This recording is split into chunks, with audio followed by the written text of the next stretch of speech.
Hello everybody, welcome to my channel judiciary prep hub. और आज हम करने वाले हैं जयपुर डेवलपमेंट अथॉरिटी एक्ट का chapter number 4, power and function of the authority, जो कि सेक्शन 16 से लेकर सेक्शन 20 तक है।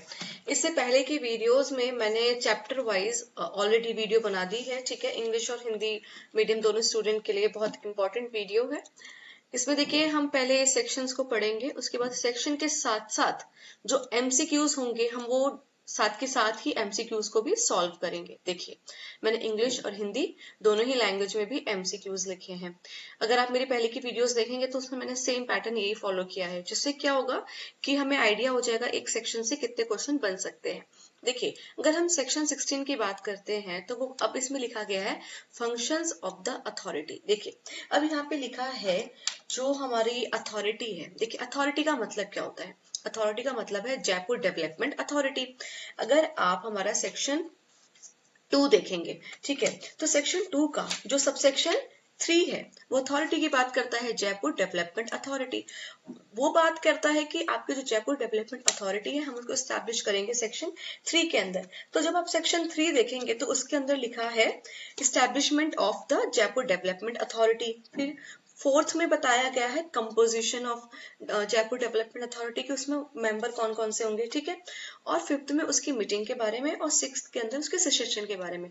अब हम 16 में पढ़ रहे हैं कि अब इस जो जेडी है इसके फंक्शन क्या होंगे। ठीक है, हम किस में पढ़ रहे हैं? 16 में।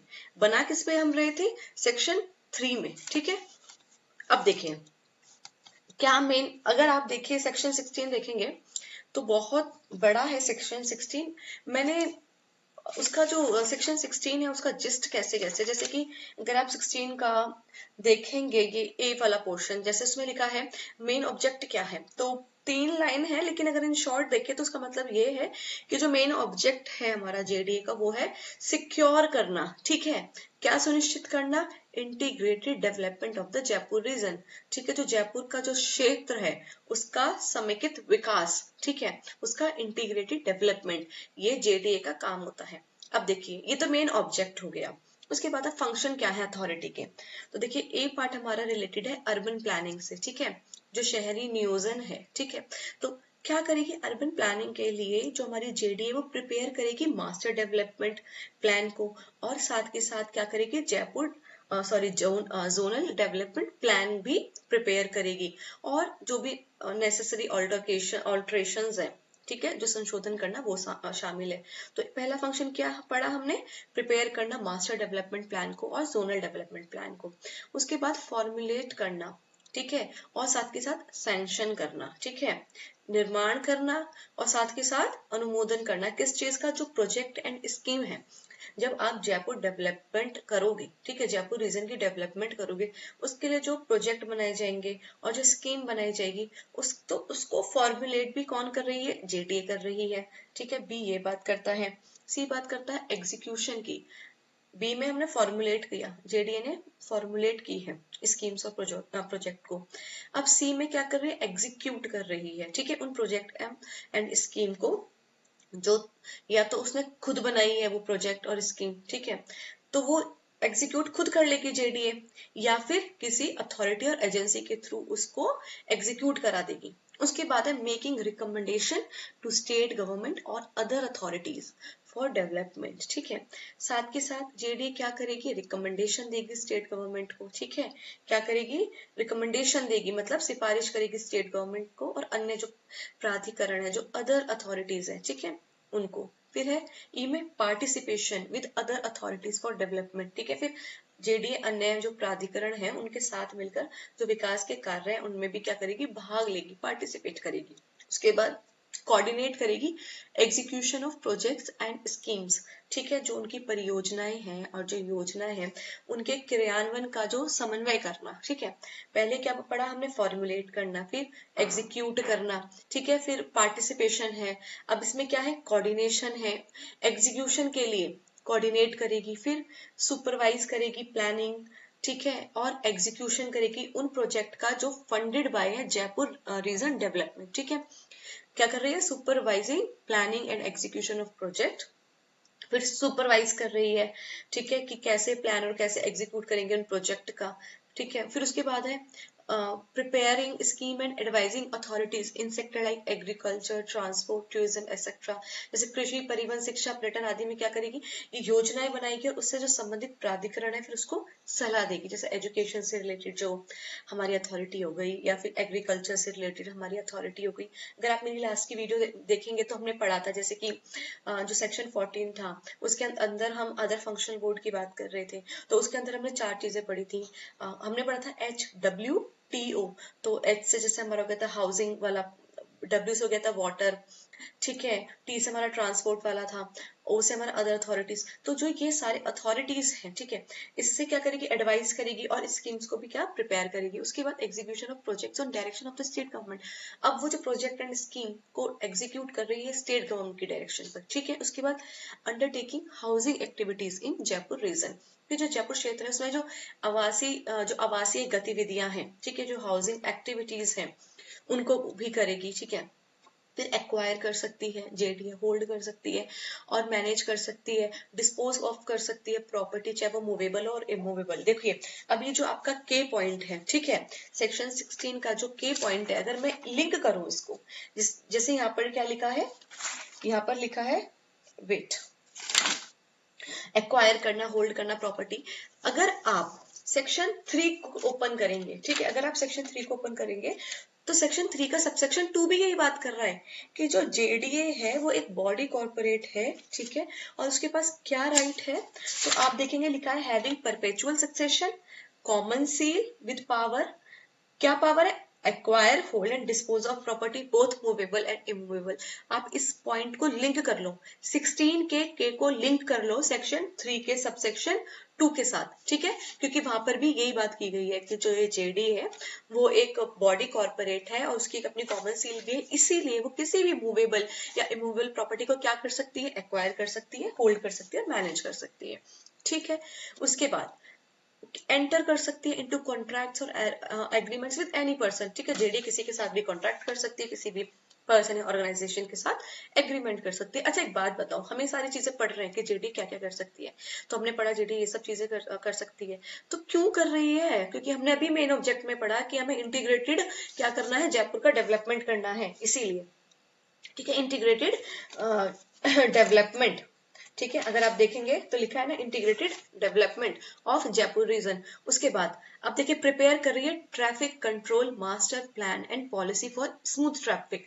अब देखिए आप वापस आइए, आप आइए सेक्शन 13 पर, क्योंकि अगर आप सेक्शन 13 देखेंगे वहां पर क्या लिख रहे हैं हम, वहां पर क्या हो रहा है कि स्टेट गवर्नमेंट एक और चीज कॉन्स्टिट्यूट कर रही है, और क्या कॉन्स्टिट्यूट कर रही है, जयपुर ट्रैफिक कंट्रोल बोर्ड को कॉन्स्टिट्यूट कर रही है। और अगर आप देखेंगे तो जयपुर ट्रैफिक कंट्रोल बोर्ड का भी काम है, क्या काम है, to prepare a master plan for traffic control in Jaipur city.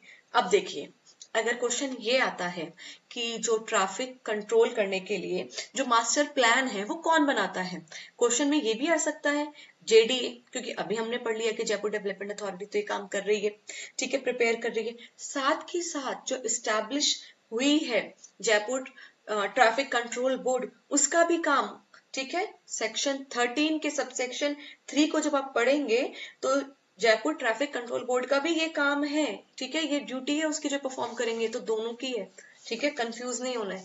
उसमें भी यही बात लिखी है कि मास्टर प्लान को डेवलप किया जाएगा, कैसे ट्रैफिक को कंट्रोल किया जाए। उसके बाद परफॉर्म करेगी function in areas like urban renewal, environment, transport etcetera assigned by state government, ठीक है, और वो सारे फंक्शन को परफॉर्म करेगी जो स्टेट गवर्नमेंट ने दिए कि आप अर्बन रिन्यूअल पे काम कीजिए, आप एनवायरमेंट पे काम कीजिए, ठीक है, आप ट्रांसपोर्ट पे काम कीजिए। उसके बाद ओ में क्या है, रेगुलेटिंग एडवर्टाइजमेंट होर्डिंग्स, जैसे आप देखते हैं कि सड़कों पर वो होर्डिंग्स लगे होते हैं, एडवर्टाइजमेंट हो रखा होता है, साइन बोर्ड्स हैं, ये सब, इनको भी कौन रेगुलेट करती है, जेडीए करती है, ठीक है, जयपुर डेवलपमेंट अथॉरिटी करती है। उसके बाद क्या रेगुलेट करती है, कंस्ट्रक्शन, ठीक है, और alteration of buildings and ensuring open space, ठीक है, फिर भवन निर्माण है, या ठीक है, या फिर उनके जो संशोधन को नियंत्रित करना, ठीक है, क्या क्या ओपन स्पेस रहेंगे जयपुर रीजन में। अब ये थोड़ी ना है कि जयपुर रीजन में डेवलपमेंट के नाम पर आप पूरा ही कंस्ट्रक्शन कर दो, बिल्डिंग कंस्ट्रक्शन कर दो, नहीं, कुछ कुछ ओपन स्पेस भी आपको छोड़ने पड़ेंगे।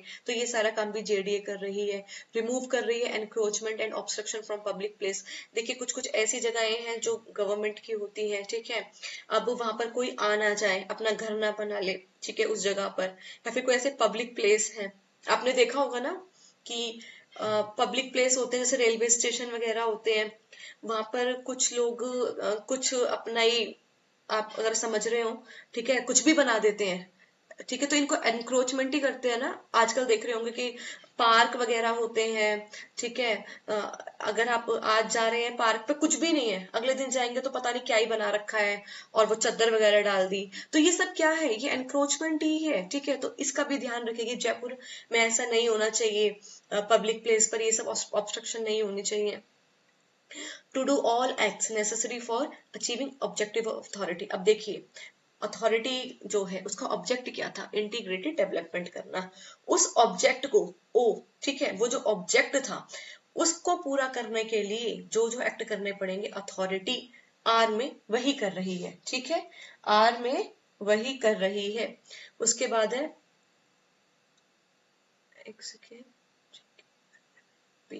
ठीक है, उसके बाद है रेगुलेट करना। क्या रेगुलेट करना कि जैसे कंस्ट्रक्शन ऑल्ट्रेशन, ये तो हमने अभी पढ़ा पी में, ठीक है। उसके बाद रिमूव करना, ठीक है, आर में ये नेसेसरी, हाँ, एस परफॉर्म करना any other function assign by state government. फिर स्टेट गवर्नमेंट ने जो बोला है जेडीए को कि आप ये काम करो, तो जेडीए को वो भी काम करने पड़ेंगे। तो ये आपको समझ आ गया। सेक्शन 3 में हम स्टैब्लिश कर रहे हैं जेडीए को, सेक्शन 4 में बताया गया उसके कौन कौन मेंबर होंगे, ठीक है, और सेक्शन 16 में उसके फंक्शंस बताए गए। तो क्या मेन ऑब्जेक्टिव है, इंटीग्रेटेड डेवलपमेंट करना जयपुर रीजन का, ठीक है। अर्बन प्लानिंग के अंदर क्या क्या इंक्लूड है, ठीक है, देखिए अर्बन प्लानिंग के अंदर क्या क्या इंक्लूड है। जब आप सेक्शन 16 का ए प्रोविजन पढ़ेंगे, इसका ए पॉइंट पढ़ेंगे, तो वहां लिखा है कि अर्बन प्लानिंग के लिए मास्टर डेवलपमेंट प्लान बनाया जाएगा और जोनल डेवलपमेंट प्लान बनाया जाएगा। तो अर्बन प्लानिंग में ये दोनों चीजें इंक्लूड है। उसके बाद है who sanction project and scheme. ये जो प्रोजेक्ट एंड स्कीम है कौन सैंक्शन कर रहा है, याद रखिए अथॉरिटी कर रही है। सेक्शन 16 के अंदर जो अथॉरिटी है, जयपुर डेवलपमेंट अथॉरिटी है, वो ही सैंक्शन कर रही है क्या, प्रोजेक्ट एंड स्कीम, ठीक है, स्टेट गवर्नमेंट नहीं कर रही। स्टेट गवर्नमेंट तो सिर्फ जेडीए को स्टैब्लिश कर रही है, वो भी सेक्शन 3 के अंदर। उसके बाद जो प्रोजेक्ट्स है, ठीक है, ये जो स्कीम और प्रोजेक्ट बना रही है, इसको एग्जीक्यूट कौन करते हैं, तो इसको एग्जीक्यूट करती है अथॉरिटी, ठीक है। अब देखिए ओनली अथॉरिटी वर्ड हमने पढ़ा था ना ऊपर, अथॉरिटी या फिर वो किसी से करवाना चाहे, किसी एजेंसी वगैरह से, उससे भी अपना प्रोजेक्ट को एग्जीक्यूट मतलब क्रियान्वयन करा सकती है। उसके बाद है authority can make recommendation. Authority चाहे तो किसको रिकमेंड कर सकती है, किससे सिफारिश कर सकती है, स्टेट गवर्नमेंट से भी कर सकती है, ठीक है, सेंट्रल गवर्नमेंट से भी कर सकती है, और लोकल अथॉरिटी से भी कर सकती है। तो ये ठीक है, ये ठीक है, ये तीनों से ही क्या कर सकती है हमारी अथॉरिटी, रिकमेंडेशन कर सकती है। अभी हमने ऊपर वाले पॉइंट में ये सारी चीजें पढ़ी थी। इसका पॉइंट डी में लिखी है ये सारी बातें। अगर सेक्शन 16 का डी देखेंगे तो उसमें ये लिखा है रिकमेंडेशन दे सकती है स्टेट गवर्नमेंट को किसी भी मैटर पे, ठीक है, या फिर सेंट्रल गवर्नमेंट को, लोकल अथॉरिटी को। एक और वर्ड दिया गया है अदर अथॉरिटी को, ठीक है, रिकमेंड कर सकती है, सिफारिश लगा सकती है कि देखिए हमारे जयपुर रीजन के डेवलपमेंट के लिए ये चीजें हैं, ठीक है, तो इन तीनों के पास भी भेज सकती है मामला, ठीक है, मतलब सिफारिश कर सकती है। फिर जो जेडीए है वो पार्टिसिपेट कर सकती है, ठीक है, भाग ले सकती है डेवलपमेंट के लिए, किसके साथ, अभी, ठीक है, कोई भी, ठीक है, अदर अथॉरिटीज है, प्राइवेट पर्सन है, एनजीओ है। एक बात याद रखिए, अगर डेवलपमेंट के लिए जेडीए को, ठीक है, किसी का साथ चाहिए तो उसमें भी क्या लिखा है कि किसी का भी साथ, ठीक है, प्राधिकरण विकास के लिए किसी के भी साथ जो हमारी जेडीए है वो क्या कर सकती है, भाग ले सकती है, ठीक है। ये सारी चीजें आपको याद रखनी है, क्योंकि कभी कभी क्या लिखा आ जाएगा, only other authorities, private person, ठीक है, ये सब तो आपको याद रखना है तीनों चीजें। उसके बाद जो हमारी ये कोऑर्डिनेशन है, ठीक है, कोऑर्डिनेशन करना है प्रोजेक्ट को लेके, ठीक है, तो वो किसका कार्य है, परिजनों का समन्वय, ये जो है किसका कार्य है, तो ये भी अथॉरिटी का कार्य है, अभी हमने पढ़ा, ठीक है। इम्प्लीमेंट भी कर रही है, इम्प्लीमेंट करने के लिए मतलब एग्जीक्यूट करने के लिए जो कोऑर्डिनेशन करना है वो भी यही काम कर रही है, जेडीए। अथॉरिटी सुपरवाइज प्रोजेक्ट्स, ठीक है, फंडेड फ्रॉम विच फंड, जो अथॉरिटी है ये जेडीए है, ये निधि से वित्त पोषित परियोजनाओं की निगरानी करती है, ठीक है। तो कौन से जो फंड्स हैं अथॉरिटी उनको सुपरवाइज कर रही है, कंसोलिडेट फंड को करेगी, नहीं कर सकती, जयपुर रीजन डेवलपमेंट फंड। तो जो जयपुर रीजन डेवलपमेंट फंड है, ठीक है, उसको सुपरवाइज भी कौन करती है, अथॉरिटी। याद रखना, क्वेश्चन बन सकता है कि जो जयपुर रीजन डेवलपमेंट फंड है उसका जो सुपरविजन है कौन करता है, तो आ जाएगा जेडीए, जेडीसी, है ना, ऐसा कुछ आपको याद रखना है, जेडीए, ठीक है। जयपुर रीजन डेवलपमेंट फंड का कौन कर रही है, जेडीए। अथॉरिटी एडवाइज इन विच सेक्टर्स, अथॉरिटी अगर एडवाइस देनी है किसी को, ठीक है, तो किस सेक्टर पे दे सकती है, देखो वो जेडीए है, अगर उसको जयपुर डेवलपमेंट के लिए किसी भी सेक्टर में एडवाइस देनी पड़े, चाहे वो एग्रीकल्चर है, ट्रांसपोर्ट है, एजुकेशन है, टूरिज्म है, हेल्थ है, स्पोर्ट्स है, कोई भी हो, ठीक है, वो सब में ही सलाह दे सकती है। उसके बाद अथॉरिटी एग्जीक्यूट करती है प्रोजेक्ट्स, किसके डायरेक्शन पे, स्टेट गवर्नमेंट के डायरेक्शन पर, गवर्नर तो नहीं आएगा, ठीक है, ना कोर्ट ना police. Authority can undertake which activity, अब जो ये हमारी अथॉरिटी है, प्राधिकरण है, कौन सा कार्य कर सकती है, हाउसिंग, बैंकिंग, जुडिशरी, इलेक्शन, सिर्फ हाउसिंग का काम करेगी ना, बैंकिंग, ये जुडिशरी, इलेक्शन, ये काम थोड़ी ना करेगी। उसके बाद authority can deal with which property, जो अथॉरिटी है, ठीक है, वो किस प्रकार की संपत्ति से संबंधित कार्य कर सकते हैं, बिल्कुल हमने पढ़ा अभी, मूवेबल इमूवेबल दोनों, चाहे एक्वायर करना है, होल्ड करना है, डिस्पोज ऑफ करना है, कुछ भी करना है। और कहाँ का बात पढ़ी थी हमने, सेक्शन 3 के सबसेक्शन 2 में भी पढ़ी थी, और अभी हमने सेक्शन 16 में भी पढ़ी थी, और 16 के भी किस पॉइंट में पढ़ी थी, के पॉइंट में पढ़ी थी, ठीक है। देखिए मैं बार बार ये सब चीजें इसलिए रिपीट कर रही हूँ कि हमें बहुत अच्छे से याद हो जाए, ठीक है। सीधा सीधा अगर क्वेश्चन बोल रही हूँ, आंसर लगा रही हूँ, उससे कुछ भी भला नहीं होने वाला आप लोगों का, ठीक है, ऐसे तो सभी करा रहे हैं, पर याद कैसे किया जाए, क्योंकि जब तक हम बार बार बोलेंगे नहीं, बार बार चीजों को लिंक नहीं करेंगे, हमें याद नहीं होगा। वैसे भी एग्जाम बहुत जल्दी आने वाला है, अब तो इतना टाइम भी नहीं बचा, तो जितना ज्यादा हो सके इस वीडियो को बार बार ईयरफोन लगा के सुन लो, क्योंकि बेयर एक्ट की भी लैंग्वेज इसमें मैंने डाल दी है, और मैंने खुद आपको कैसे याद करना है लिंक करके वो भी मैं आपको अभी बता रही हूँ।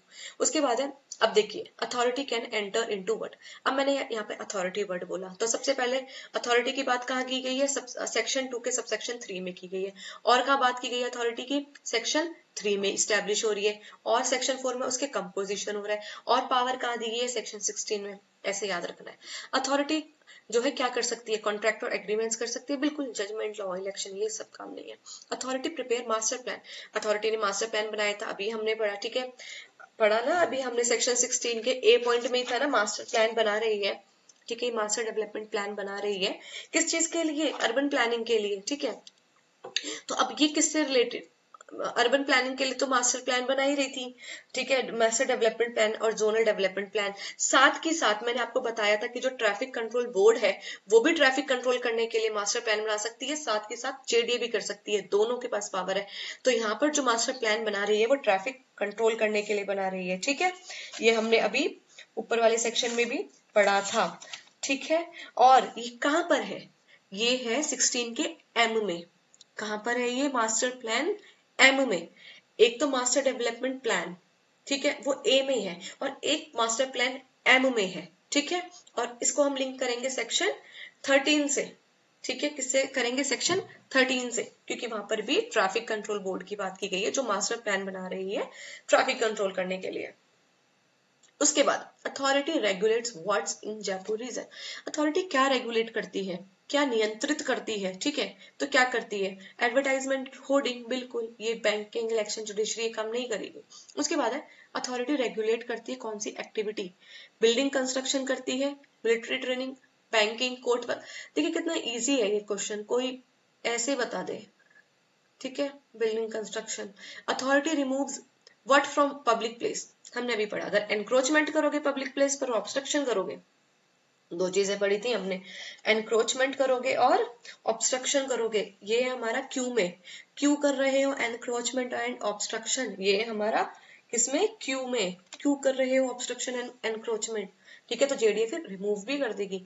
अब ये अथॉरिटी परफॉर्म करती है फंक्शन जो कौन असाइन कर रहा है, तो स्टेट गवर्नमेंट असाइन करेगी, तो वो भी काम जेडीए कर सकती है। अब देखिए, अब हम करते हैं सेक्शन 17 को। आई होप आपको सेक्शन 16 अच्छे से समझ आया होगा और हमने लिंक करके पढ़ा है सेक्शन 3 के साथ और सेक्शन 2 के सबसेक्शन 3 के साथ। अब इसको आप पढ़िए सेक्शन 17 को।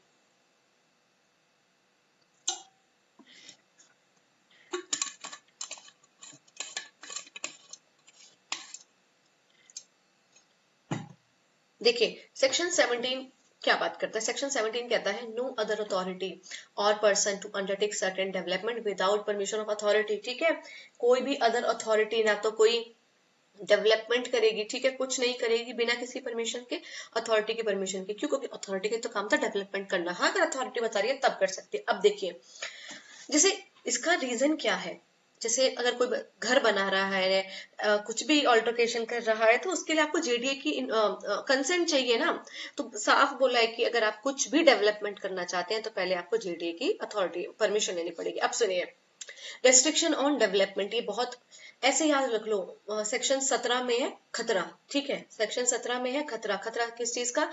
कि बिना परमिशन के, जेडीए के बिना परमिशन के कोई डेवलपमेंट मत कर लेना। ठीक है, अब देखिए, not with standing anything contain in this any law, किसी भी लॉ में कुछ भी लिखा हो हम उस बात को मानते ही नहीं। तो फिर क्या बात मानते हैं? ये बात कि आप अथॉरिटी के, ठीक है, कोई भी अथॉरिटी या कोई भी पर्सन, ठीक है, नो अथॉरिटी और पर्सन, ठीक है, कोई भी अथॉरिटी या कोई भी पर्सन क्या नहीं करेगी? शैल अंडरटेक एनी डेवलपमेंट, कोई डेवलपमेंट नहीं करेगी जयपुर रीजन में without prior permission of authority. ठीक है, बिना परमिशन के अथॉरिटी के कोई भी डेवलपमेंट नहीं करेगी कोई भी अथॉरिटी। अब देखिए, कंफ्यूज नहीं होना है, यहाँ पे लिखा है नो अथॉरिटी, तो ये अदर अथॉरिटीज की बात हो रही है, और without the permission of the authority, और द अथॉरिटी का मतलब क्या? Jaipur development authority. तो जयपुर डेवलपमेंट अथॉरिटी की परमिशन के बिना कोई भी अथॉरिटी या पर्सन कोई भी डेवलपमेंट नहीं कर सकती। If such development is of the type specified by the authority and is likely to adversely affect the overall development of the Jaipur region. अगर कहा गया है कि जो आप डेवलपमेंट कर रहे हो वो इस तरह की है जो ऑलरेडी स्पेसिफाई है, ऑलरेडी अथॉरिटी ने स्पेसिफाई कर रखी है, तो भाई आप कैसे कर रहे हो? क्योंकि जेडीए ने तो ऑलरेडी उसको स्पेसिफाई कर दिया है। या फिर ओवरऑल जो डेवलपमेंट है जयपुर रीजन की वो बहुत बुरी तरह से अफेक्ट हो जाएगी। अगर आपने डेवलपमेंट के नाम पे वाला काम कर दिया तो भी आपको फिर क्या है? परमिशन लेनी पड़ेगी इन दोनों केसेस में। तो दोनों केसेस कौन से हैं? या तो ऑलरेडी स्पेसिफाइड कर दिया था अथॉरिटी ने, जेडीए ने, ठीक है, वो, या फिर एडवर्सली अफेक्ट कर रही है, तो आप वो डेवलपमेंट नहीं कर सकते, आपको प्रायर परमिशन लेनी पड़ेगी जेडीए की। ठीक है, उसके बाद है एप्लीकेशन फॉर परमिशन। अब देखिए, आप अप्लाई कर रहे हैं, ठीक है, जेडीए के सामने आप अप्लाई कर रहे हैं कि भाई आप हमें परमिशन दे दीजिए, हम वही दो जो डेवलपमेंट है वो करना चाहते हैं। Any person authority intending to undertake such development shall apply in writing, आपको राइटिंग में अथॉरिटी को बताना पड़ेगा, और वो एप्लीकेशन जो है also be made through the concern local authority which shall forward it with recommendation. ठीक है, और या तो देखिए किसी पर्सन ने उसको जेडीए को वो भेजा है, या फिर कोई लोकल अथॉरिटी है, ठीक है, तो वो भी इस सच एप्लीकेशन, तो फिर वो पर्सन जो है उस लोकल अथॉरिटी के थ्रू भी उस एप्लीकेशन को लगा सकता है। तो अब वो जो लोकल अथॉरिटी है वो उसको आगे क्या कर देगी? फॉरवर्ड कर देगी, ठीक है, रिकमेंडेशन के साथ कि आप ऐसे ऐसे कर सकते हैं। उसके बाद डिसीजन ऑफ अथॉरिटी, अब यहाँ पे जेडीए का डिसीजन है। अब क्या है? जेडीए को 60 दिन के अंदर अंदर परमिशन या तो ग्रांट करनी पड़ेगी, ठीक है, अगर या फिर विदाउट कंडीशन, ठीक है। अब चाहे, अब देखिए अथॉरिटी है उसका डिसीजन चलेगा, तो 60 दिन के अंदर या तो वो परमिशन दे देगी या परमिशन नहीं देगी, या फिर परमिशन दे भी देगी तो शायद कंडीशन के साथ दे, या फिर बिना कंडीशन के दे, ठीक है। और ऐसा भी कर सकता है आफ्टर और रिफ्यूज इट आफ्टर, लेकिन ये डिसीजन देने से पहले उसको क्या करना पड़ेगा? अथॉरिटी को नेसेसरी इंक्वायरी करनी पड़ेगी, थोड़ी सी जांच पड़ताल करनी पड़ेगी। If no decision is taken within 60 days, 60 दिन हो गए हैं एप्लीकेशन को लगे हुए, कोई भी डिसीजन नहीं दिया अथॉरिटी ने कि हम परमिशन दे रहे हैं या फिर हम रिजेक्ट कर रहे हैं, एप्लीकेंट में इन्फॉर्म द अथॉरिटी, ठीक है। अब एप्लीकेंट क्या करेगा? अथॉरिटी को इन्फॉर्म करेगा कि देखिए हमने आप के जो अथॉरिटी में एक अप्लाई किया था, ठीक है, हमें परमिशन चाहिए थी और हमने किसी लोकल अथॉरिटी के थ्रू अप्लाई किया था, ठीक है, तो इन्फॉर्म करेगी। If no action is taken within further 30 days, अब क्या हुआ? 60 दिन में तो एप्लीकेशन लगाई, जब कोई बात नहीं हुई, फिर हमने अथॉरिटी को इन्फॉर्म किया, अब उस दिन के भी 30 दिन हो गए, कोई एक्शन नहीं लिया, तो permission shall be deemed to be granted. अब ये माना जाएगा कि परमिशन मिल गई है। तो इसका मतलब क्या हुआ, अगर आप ध्यान नहीं दे रही है ना, जेडीए अगर ध्यान नहीं दे रही है कि कोई, ठीक है, रिटर्न में एप्लीकेशन आई है डेवलपमेंट के लिए और उसको परमिशन ग्रांट करनी है या नहीं करनी, उस सिचुएशन में अगर आपने 60 दिन जिस दिन एप्लीकेशन लगाई है और उसके बाद जब इन्फॉर्म किया गया है तो 30 दिन के अंदर अगर आपने कोई रिप्लाई नहीं दिया तो मान लिया जाएगा आपने परमिशन ग्रांट कर दी और क्वेश्चन यहां से ही बनेगा। ठीक है, 60 दिन और 30 दिन का कॉन्सेप्ट आपको याद रखना है। उसके बाद इसका है प्रोविजो। ठीक है, सेक्शन जो 3 है, इसका सबसेक्शन जो 3 है, ठीक है, सेक्शन 17 का सबसेक्शन 3 है, उसका जो प्रोविजो है, ठीक है, अब आप सुनिए क्या लिखा है प्रोविजन में। देखिए मैंने word to word bare act language नहीं लिखी, मैं अभी बता रही हूँ, उससे इंपॉर्टेंट क्या कॉन्सेप्ट निकल कर आ रहा है मैं वो बता रही हूँ। क्योंकि अगर मैं वर्ड टू वर्ड आपको पढ़ाने बैठूंगी, क्योंकि इससे पहले की वीडियोस में मैंने वर्ड टू वर्ड पढ़ाया तो उससे इतना इफेक्ट नहीं आ रहा है। ठीक है, हमें हमें पढ़ना है कि इंपॉर्टेंट क्या है, उसका जिस्ट क्या निकल के आ रहा है। ठीक है, तो अब देखिए इसका प्रोविजन क्या कह रहा है। This permission does not allow this deemed permission does not allow violation of any other provision of the act, rules or regulation। अब आपको परमिशन जो मिल गई है इसका मतलब ये नहीं कि आप अदर प्रोविजन है उनका वायलेशन कर दें। ठीक है, ये इसका प्रोविजो कहता है। अब देखिए फोर्थ जो इसका सबसेक्शन 17 का, ठीक है, सेक्शन 17 का जो सबसेक्शन 4 है वो बात करता है अपील की। अब देखिए मैंने अपील की बात करूं तो सेक्शन 96 से लेकर सेक्शन 103, ठीक है, सीपीसी का, वो भी किस बारे में डील करता है, अपील के बारे में डील करता है। सेक्शन 96 सीपीसी का क्या है, अपील फ्रॉम डिक्री। और सेक्शन जो 100 है वहां से क्या स्टार्ट हो रहा है, सेक्शन 100 से क्या स्टार्ट हो रहा है, अपील फ्रॉम एपेलेट डिक्री। ठीक है, देखिए मैं ऐसे लिंक करा रही हूँ ताकि आपको सीपीसी का भी थोड़ा बहुत याद हो जाए। मैंने इस बहुत बहुत अच्छी वीडियो बनाई है अपील के प्रोविजन से रिलेटेड, अगर आप मेरी वीडियोस देखेंगे उसको भी मैंने ऐसे लिंक करके पढ़ाया है। जितना लिंक करके पढ़ेंगे उतना ही हमारा माइंड एक्टिव होगा और presence of mind is very important and mandatory। ठीक है, while you are attempting your paper।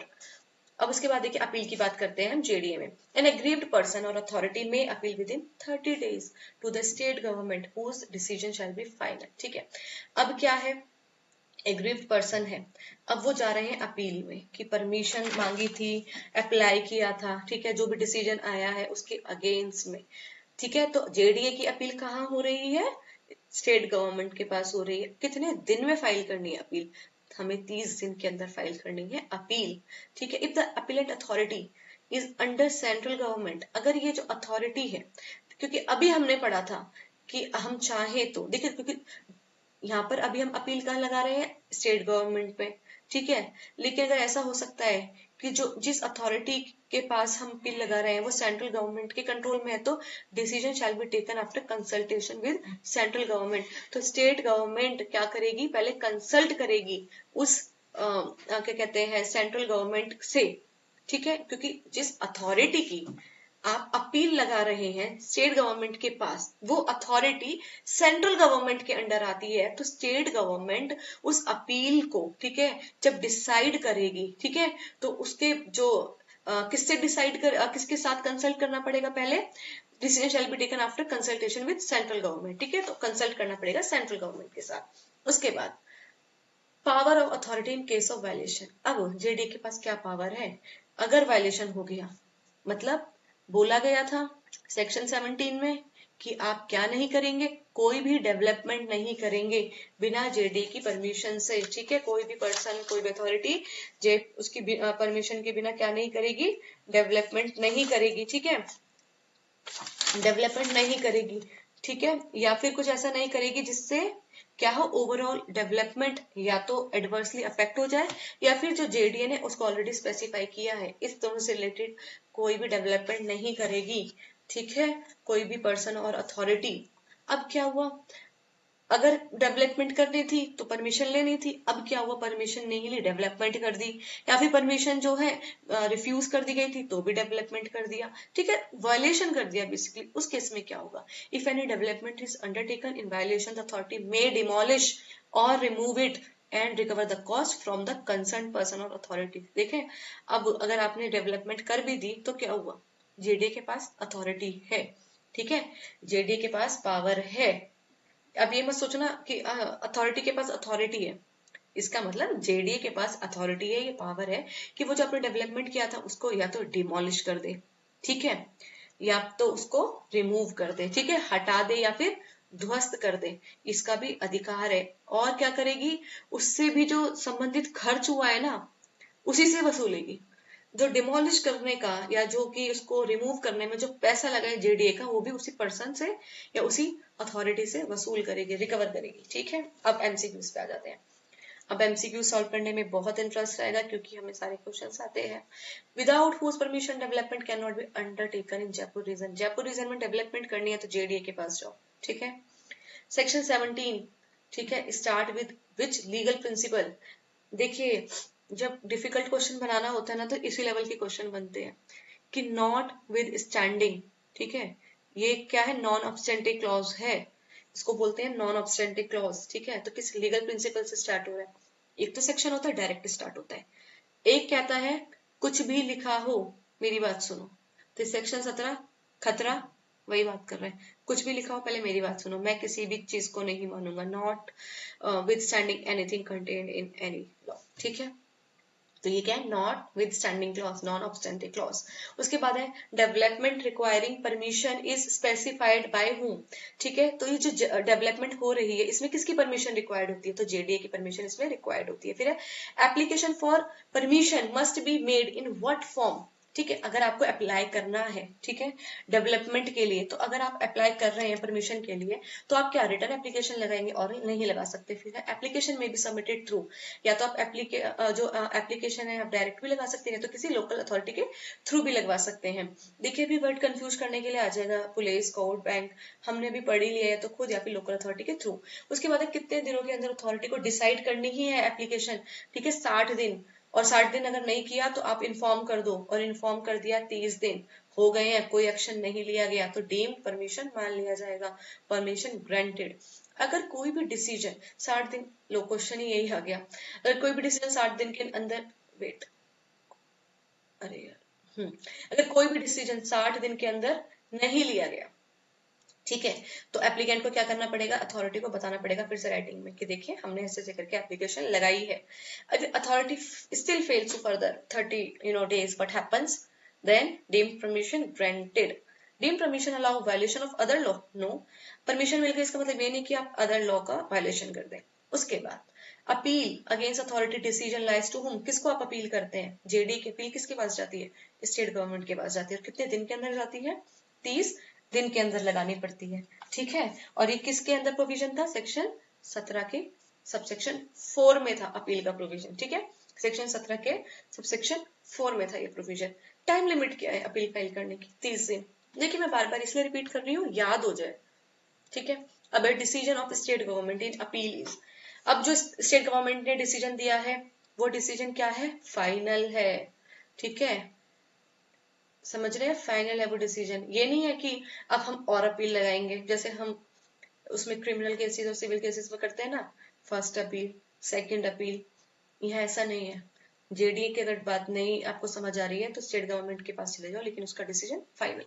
उसके बाद if appellant authority is under central government decision is taken, ठीक है, अगर कोई ऐसी अथॉरिटी है जो सेंट्रल गवर्नमेंट के अंडर थी, आपने उस अथॉरिटी को एप्लीकेशन लगाई, उस अथॉरिटी ने कोई भी मतलब डिसीजन दिया है, अब आपको उसके अगेंस्ट में एप्लीकेशन लगानी है, तो अपीलेंट इसमें क्या होगा कि जब स्टेट गवर्नमेंट ये अपील सुनेगी ना तो फिर स्टेट गवर्नमेंट को क्या करना पड़ेगा, कंसल्टेशन करना पड़ेगा सेंट्रल गवर्नमेंट के साथ, ठीक है। उसके बाद if development is done in violation what power authority has, development करनी थी, ठीक है, दो चीजों पर, एक तो या तो अथॉरिटी ने स्पेसिफाई किया था उस पर, या फिर एडवर्सली अफेक्ट कर रही थी, परमिशन लेनी पड़ती, परमिशन नहीं ली जेडीए से, और उन्हीं दोनों केसेस में डेवलपमेंट कर दी। अब जेडी क्या कर सकती है, जेडी डिमोलिश कर सकती है, रिमूव कर सकती है, और कॉस्ट भी ले सकती है उसी से, ठीक है। ये रहा क्वेश्चन भी आ गया, कॉस्ट ऑफ डिमोलिशन किससे रिकवर होती है, कंसर्न पर्सन से और अथॉरिटी से, ठीक है, जिसने डेवलपमेंट की है। तो ये भी हमारा सेक्शन 17 कंप्लीट हो गया, ठीक है। तो देखिए 16 और 17 को हमने कितने अच्छे से पढ़ा है। आप एक बार सेक्शन 18 को पढ़िए।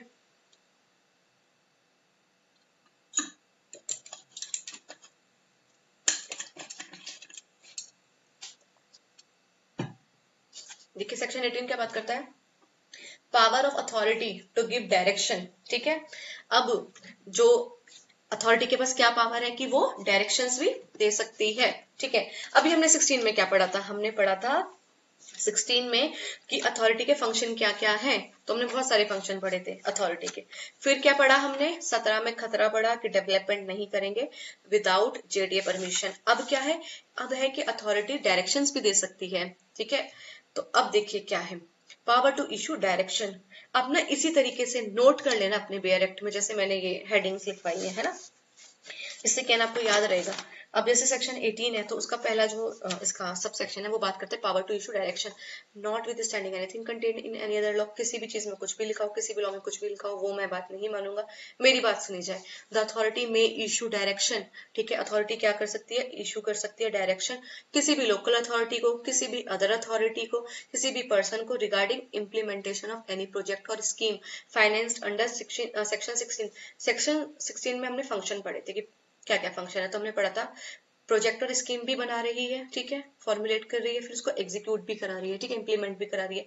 तो उसी सेक्शन 16 की बात को वो यहाँ पे 18 में कहते हैं कि जब उस प्रोजेक्ट को और स्कीम को इम्प्लीमेंट करेंगे तो उस टाइम पर इम्प्लीमेंट करते समय वो किसी भी पर्सन को, ठीक है, अथॉरिटी को कोई भी डायरेक्शन दे सकते हैं कि हम ये प्रोजेक्ट और ये स्कीम को इम्प्लीमेंट कर रहे हैं, हम आपको ये डायरेक्शन देते हैं कि आपको ऐसा काम करना है।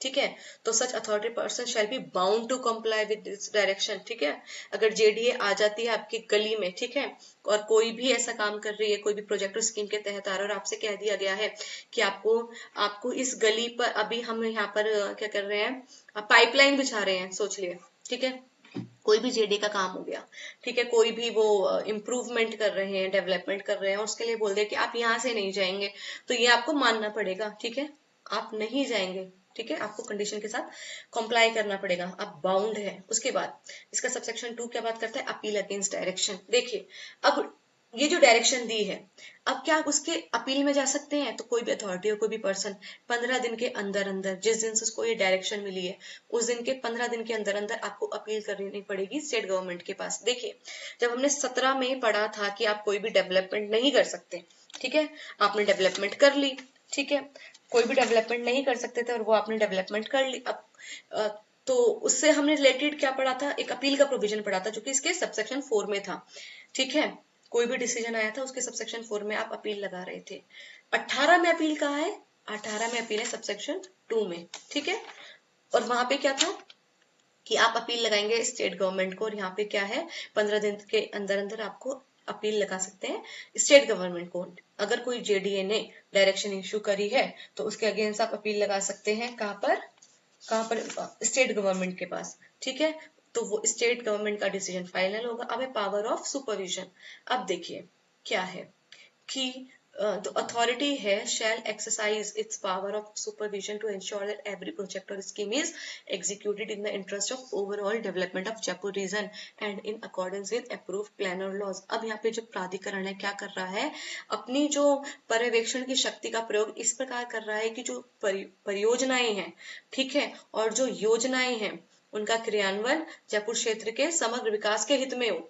ठीक है, तो वो सुपरविजन भी कर सकते हैं इस पावर का। ठीक है, अब चलो इसके क्वेश्चन करते हैं। अथॉरिटी डायरेक्शन दे सकती है किसको, लोकल अथॉरिटी को भी, अदर अथॉरिटी को भी, एनी पर्सन को भी। ठीक है, उसके बाद direction are related to which matter. ठीक है, किससे रिलेटेड है, प्रोजेक्ट और स्कीम से रिलेटेड है। जो प्रोजेक्ट दिए गए हैं सेक्शन 18 के अंदर, फाइनेंस अंडर विच सेक्शन, अभी हमने खुद ही पढ़ा था सेक्शन 16 में बात की गई थी, उसी की बात फिर यहाँ पे कर रहे हैं हम। जो प्रोजेक्ट, जो भी डेवलपमेंट की बात सेक्शन 16 में की गई थी उससे रिगार्डिंग डायरेक्शन की बात सेक्शन 18 में की गई है। कंप्लायंस करना अथॉरिटी की डायरेक्शन का बहुत ही मैंडेटरी है, ये वर्ड याद रखना है आपको। जो जेडीए कंप्लायंस जो डायरेक्शन दे रही है उन तो सभी लोगों को क्या करना इंपॉर्टेंट है, मैंडेटरी है। ठीक है, डायरेक्शन का एक और चीज पड़ी थी, अगर इन डायरेक्शन के अगेंस्ट में आप अपील फाइल करना चाहते हो तो 15 दिन के अंदर स्टेट गवर्नमेंट को आप अपील लगा सकते हो। और जबकि हमने जो सेक्शन 17 में सब सेक्शन 4 में पढ़ी थी उसमें 30 दिन के अंदर आप स्टेट गवर्नमेंट को अपील लगा सकते हो। आपको यही प्रोविजन याद करना है, ये रहा, 15 दिन के अंदर आप इस डायरेक्शन के अगेंस्ट में अपील लगा सकते हो। उसके बाद है appeal against direction lies to whom. अभी जो डायरेक्शन के अगेंस्ट अपील है किसको जाएगी, स्टेट गवर्नमेंट को जाएगी। स्टेट गवर्नमेंट का डिसीजन कैसा होगा, अपील पर फाइनल होगा। अथॉरिटी करती है सुपरविजन की जो एक्सरसाइज करती है, जो प्राधिकरण है, वो किस धारा के अंतर्गत जो उसका पर्यवेक्षण है वो करती है, ठीक है। सुपरविजन किस सेक्शन के अंतर्गत करती है, तो सेक्शन 16 के अंतर्गत करती है। देखिए मैं आपको एक बात बताती हूँ, सेक्शन 16 में हमने फंक्शन पढ़ा था, ठीक है, ऑफ अथॉरिटी का, तो इसमें फंक्शन है सेक्शन 16 में, लेकिन सेक्शन 18 में सुपरविजन की बात की गई है, ठीक है। सेक्शन 18 में सुपरविजन की बात की गई है, यस, ठीक है। इसको आप ठीक कर लेना, सेक्शन 18 है। कभी कभी क्या होता है कि थोड़ा सा टेक्निकल एरर हो जाता है, ठीक है। उसके बाद पर्पस क्या है सुपरविजन ऑफ अथॉरिटी का, कि जो प्रॉपर एग्जीक्यूशन किया जा सके प्रोजेक्ट्स का। फिर ये जो हमारे प्रोजेक्ट्स होते हैं उनको आप एग्जीक्यूट करेंगे तो किसके अकॉर्डिंग करेंगे, अप्रूव्ड प्लान और लॉस के अकॉर्डिंग। जो सेक्शन 18 है वो किस वर्ड से इंक्लूड हो रहा है, वो कौन सा लीगल जो प्रिंसिपल है, नॉट विद स्टैंडिंग क्लॉज, ठीक है। सेक्शन 18 भी यही था और सेक्शन 17 भी यही था, याद रखना। अब उसके बाद हमारा section 19, power of the authority to require local authority to assume responsibility in certain cases. कुछ मामलों में स्थानीय प्राधिकरण को जिम्मेदारी सौंपने की भी शक्ति है जेडीए के पास। अगर जेडीए चाहे तो वो क्या कर सकती है, लोकल अथॉरिटी को भी क्या कर सकती है, जिम्मेदारी सौंप सकती है, ठीक है। देखिए responsibility for amenities, where any amenities are provided by the authority, it may either itself maintain such amenity or require the concerned local authority or other authority within whose jurisdiction the area lies to take over such responsibility। अब देखिए कोई ऐसी सुविधाएं हैं जो authority को देनी, तो अथॉरिटी या तो खुद दे सकती है या फिर किसी लोकल अथॉरिटी को बोलेगी कि चलो ठीक है आप ये वाला काम कीजिए। तो यहाँ पर क्या है, बेसिकली डेलीगेशन की बात हो रही है, अपनी पावर को डेलीगेट भी कर सकती है। उसके बाद है provision of other amenities, authority may also require the local authority और other authority provide such additional amenities, ठीक है, which have not been provided by it on agreed terms and condition. देखिए ऊपर की बात क्या थी जो हमने भी सब सेक्शन में पढ़ी थी, कि वो तो अमेनिटीज जो है जेडीए को देनी थी। यहाँ पर क्या है कि जो प्रोवाइडेड की तो बात नहीं की, लेकिन कुछ एडिशनल अमेनिटीज है जो देना चाह रहे हैं, ठीक है, कुछ टर्म्स एंड कंडीशन पर, तो फिर लोकल अथॉरिटी को बोलेगी ठीक है आप दे दीजिए। If terms are not agreed this shall be decided by the state government in consultation with the concern authorities, ठीक है। तो ये जो टर्म्स एंड कंडीशंस हैं, अगर टर्म्स जो है नहीं मानी गई तो फिर वो डिसाइड कौन करेगी, स्टेट गवर्नमेंट करेगी। किसकी कंसल्टेशन से, जो उसकी कंसर्न अथॉरिटी होगी उसकी कंसल्टेशन से। MCQ, authority may require whom to maintain amenities, किसको बोल सकते हैं, ठीक है, कि आप ये सुख सुविधाएं इनका रख रखाव कीजिए। किसको बोल सकते हैं, अथॉरिटी, लोकल अथॉरिटी को भी और अदर अथॉरिटी को भी। अब authority can itself to what, authority जो है स्वयं क्या कर सकती है, स्वयं भी अमेनिटीज को क्या कर सकती है, मेंटेन कर सकती है, सुविधाओं का क्या कर सकती है, रख रखाव कर सकती है।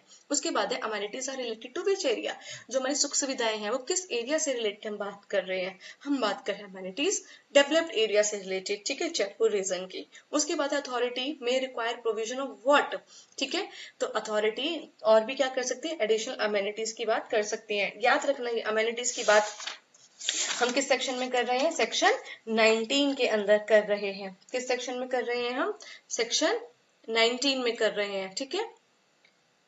उसके बाद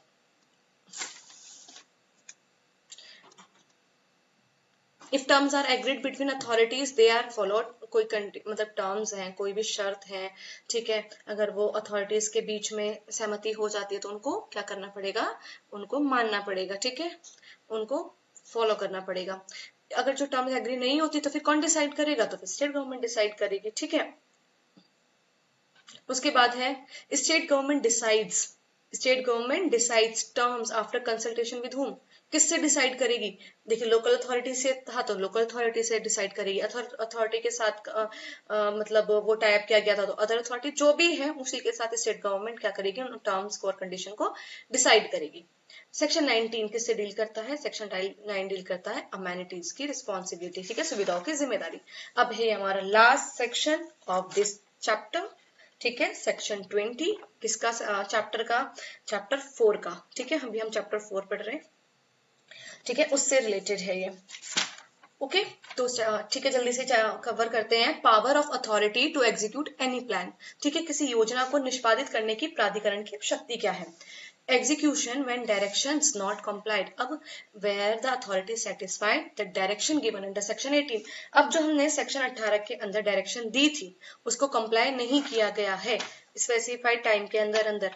तो हमने पढ़ा था कि 18 मई की जेडीए डायरेक्शन इशू कर सकती है, ठीक है, और उसकी अगर अपील लगाना चाहो तो आप स्टेट गवर्नमेंट के पास अपील लगा सकते हैं। अब बात ये है कि अगर वो जो डायरेक्शन दी थी उसका पालन नहीं हुआ तो फिर क्या होगा, तो वो बात 20 में लिखी है कि जो कंसर्न अथॉरिटी है और जो पर्सन है जो अनेबल है to implement the project, authority may with the sanction of the state government itself execute the project or scheme and incur expenditure। फिर उस केस में क्या करेगी अथॉरिटी की स्टेट गवर्नमेंट की सैंक्शन लेके क्या करेगी, खुद ही एग्जीक्यूट कर देगी उस प्रोजेक्ट को और स्कीम को, ठीक है।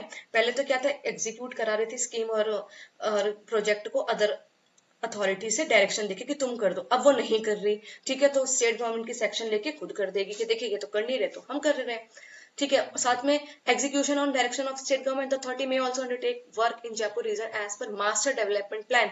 मास्टर डेवलपमेंट प्लान की बात हमने कहाँ पढ़ी थी, सेक्शन 16 में, सेक्शन 16 के ए पॉइंट में, ठीक है। The authority may also undertake work in Jaipur region as per master development plan, zonal plan or any scheme as directed by the state government, ठीक है।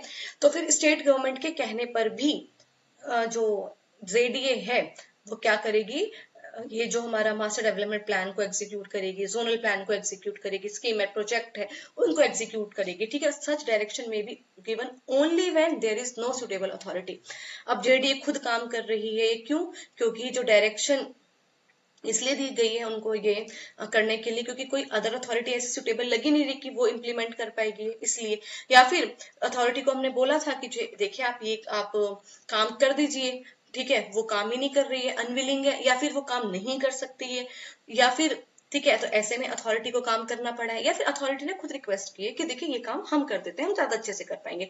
तो इन तीन सिचुएशन में फिर क्या है कि अथॉरिटी क्या करेगी, जो जयपुर रीजन का जो मास्टर डेवलपमेंट प्लान है, जोनल प्लान है और स्कीम है, उसको क्या करेगी, खुद ही एग्जीक्यूट कर देगी। और सेक्शन 18 में हमने क्या पढ़ा था कि एग्जीक्यूट करवा सकती है डायरेक्शन लेके। सेक्शन 18 में हमने यही पढ़ा था ना कि एग्जीक्यूट करवा सकती है डायरेक्शन लेके, yes, okay.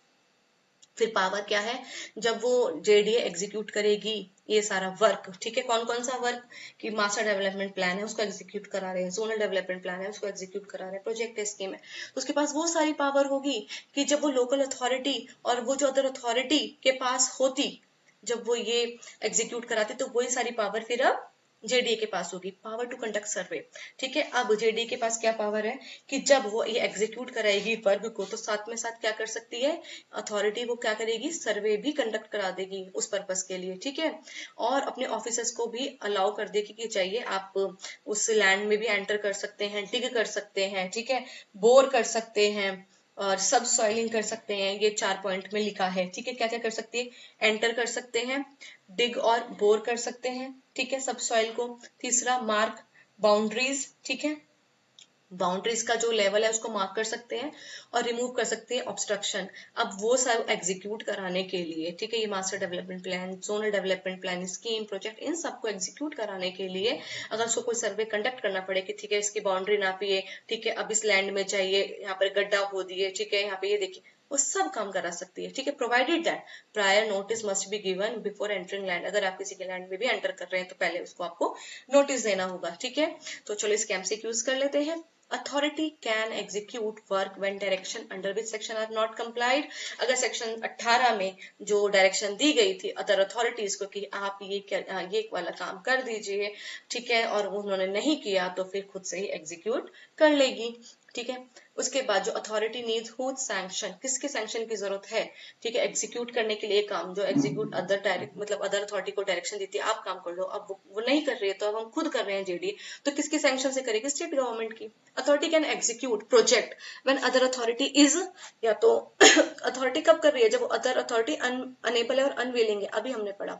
Authority may undertake work according to which plans, तो अथॉरिटी जो है, जो हमारा प्राधिकरण है, वो किन योजनाओं के अनुसार कार्य कर सकता है, तो मास्टर प्लान, जोनल प्लान, कोई भी स्कीम, कोई प्रोजेक्ट, सब के अकॉर्डिंग, ठीक है, ऑल ऑफ द अबव। फिर है authority gets power equal to whom, तो किसके बराबर वो उसको पावर मिल जाएंगे जब वो एग्जीक्यूशन करेगी इन सब चीजों का, तो किसके बराबर, लोकल अथॉरिटी के बराबर, अभी हमने पढ़ा।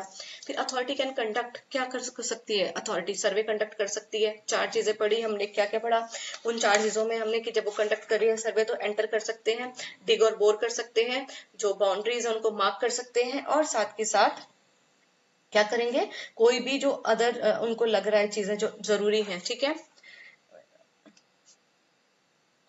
और इसका जो 4th पॉइंट है वो है क्लियर अवे और फेंस है जंगल, वो जंगलों की साफ सफाई, ये सब चीजें भी कर सकती हैं। Authority can enter land for what purpose, क्यों आप लैंड में एंटर कर रहे हैं, क्यों, क्योंकि हमें सर्वे करना है और साथ के साथ एग्जीक्यूशन करना है, इसलिए जेडीए क्या कर रही है, नोटिस दे रही है पहले ही, ठीक है, लैंड में एंटर करने से पहले।